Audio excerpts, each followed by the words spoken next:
भागवत है क्या? ज्यादातर आपने देखा होगा आजकल कथावाचकों में भी आपस में कोई कुछ कहता है, कोई कुछ कहता है। कहते हैं कि भागवत में राधा का नाम ही नहीं। लेकिन कृष्ण कौन है? कृष्ण, शास्त्र कहते हैं कि राधा के बिना कृष्ण आधा है।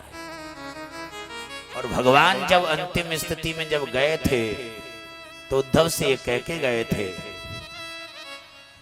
कि मैं जा तो रहा हूं लेकिन अपना पूर्ण शक्ति, पूर्ण स्वरूप भागवत में छोड़ के जा रहा हूं।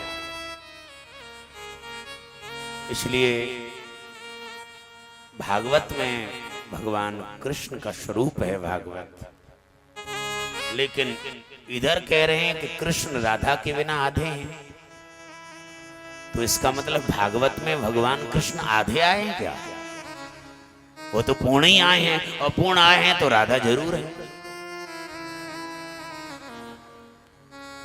लेकिन हमें दिखाई नहीं देती है, राधा का नाम नहीं है, लेकिन राधा के बिना कृष्ण आधा है। भागवत स्वयं भगवान कृष्ण का वांग्मयी स्वरूप है, इसलिए स्वयं भगवान कृष्ण ही है। लेकिन राधा कहाँ है? क्योंकि भक्त वो है जिसकी पॉजिटिव थिंकिंग हो, पॉजिटिव विचार करें, सोचें। राधा भी भागवत के अंदर है। भागवत के अंदर जो सफेद पृष्ठ है वो राधा का स्वरूप है, और उस पे श्याम रंग से जो अंकित हो रही है भागवत, वो कृष्ण का स्वरूप है।